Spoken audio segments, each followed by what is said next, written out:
Assalamualaikum warahmatullahi wabarakatuh.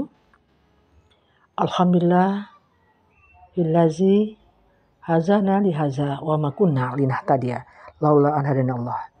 Bismillahirrahmanirrahim. Materi kita kali ini adalah syirkah, kerjasama usaha atau syarikat. Syirkah disyariatkan berdasarkan firman Allah. Bismillahirrahmanirrahim. Fahum syuraka'u fis-sulusi. Maka mereka bersekutu dalam yang sepertiga itu. An-Nisa ayat 12. Kemudian Allah berfirman dalam surah Shad ayat 24. Bismillahirrahmanirrahim. Wa inna katsiran minal khuluta'i la yabghi ba'duhum ala ba'din. Dan sesungguhnya kebanyakan dari orang-orang yang berserikat itu, sebagian mereka berbuat zalim kepada sebagian yang lain. Dan Rasulullah pun bersabda, Yaqulullah ana salisus syarikaini malam yahun ahaduhuma sahibah. Allah berfirman, aku menjadi pihak ketiga dari dua orang yang berserikat selama salah seorang dari keduanya tidak mengkhianati sahabatnya, mitranya. Diriwayatkan oleh Abu Daud. Para pendengar yang beriman, dan Rasul juga bersabda, yadullahi ala syarikaini malam tatakhawana. Tangan Allah di atas dua orang yang berserikat selama keduanya tidak saling mengkhianati.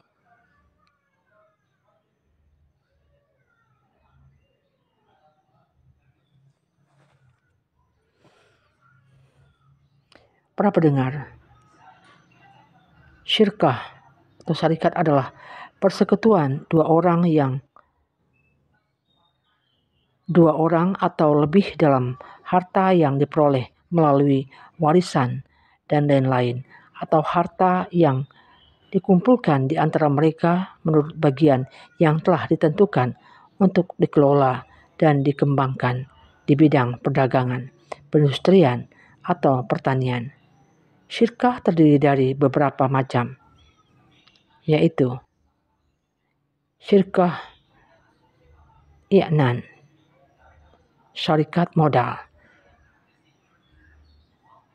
Syirkah i'nan adalah persekutuan dua orang atau lebih dari orang-orang yang dibolehkan mengelola sendiri hartanya dalam mengumpulkan sejumlah modal dengan sistem pembagian yang telah ditentukan atau menanam saham dalam jumlah yang telah ditetapkan atau disepakati, yang mereka kelola secara bersama-sama untuk mengembangkan. Kemudian keuntungannya dibagi di antara mereka sesuai dengan besarnya saham mereka dalam permodalan. Begitu juga dalam kerugian di mana mereka harus menanggungnya menurut besarnya saham mereka masing-masing. Jadi mereka berhak mengelola syirkah baik atas nama dirinya atau sebagai wakil dari sekutunya, di mana ia berhak melakukan penjualan, pembelian, penagihan hutang, pelunasan hutang, mencari hutang,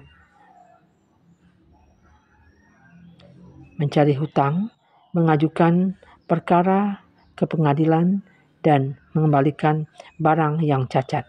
Singkatnya, ia berhak melakukan segala sesuatu yang berkaitan dengan kemaslahatan persekutuan syarikat.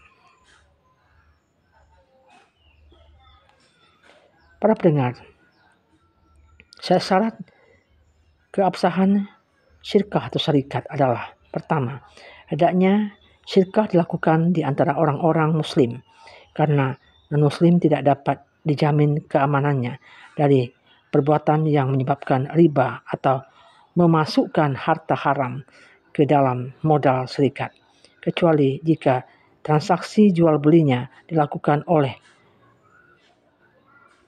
anggota serikat yang muslim.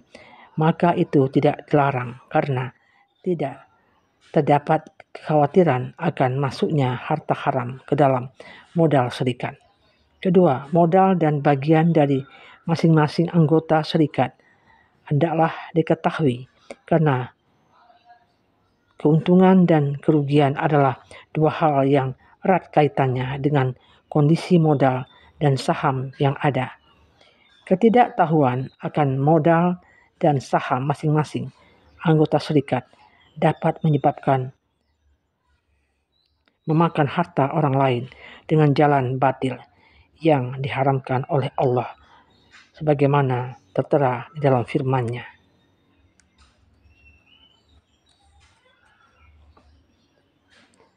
Bismillahirrahmanirrahim. Wala ta'kulu amwalakum bainakum bil batil. Dan janganlah sebagian kalian memakan harta sebagian yang lain dengan jalan batil. Al-Baqarah ayat 188. Yang ketiga, keuntungan yang didapatkan dibagi sesuai dengan saham yang ditanam masing-masing anggota serikat. Sehingga tidak boleh dikatakan keuntungan yang kita dapatkan dari kambing diperuntukkan bagi bulan A, sedangkan keuntungan yang kita dapatkan dari pohon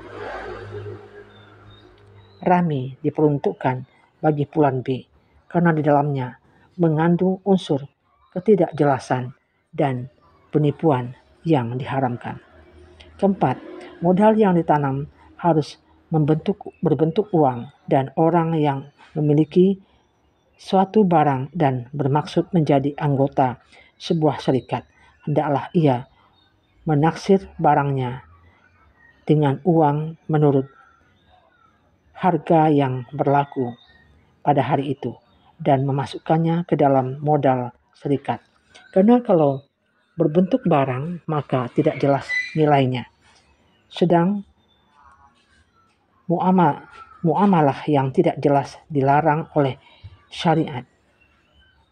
Dilarang oleh syariat karena akan menyebabkan hilangnya hak dan memakan harta orang lain dengan jalan batil. Kelima, pekerjaan diatur menurut jumlah saham sebagaimana halnya keuntungan dan kerugian di mana anggota serikat yang memiliki saham sebanyak 1/4-nya hendaklah ia bekerja selama 4 hari misalnya. Demikian juga jika mereka mempekerjakan tenaga kerja, maka upahnya harus diambil dari bagian mereka sesuai dengan saham masing-masing. Keenam, jika salah seorang dari 2 orang yang berserikat meninggal, maka serikat dianggap batal. Begitu juga jika ia gila dan ahli waris dari anggota serikat yang meninggal atau wali dari anggota serikat yang gila berhak mendapatkan atau melanjutkan serikat dengan akad yang pertama yang dahulu. Demikianlah. Assalamualaikum warahmatullahi wabarakatuh.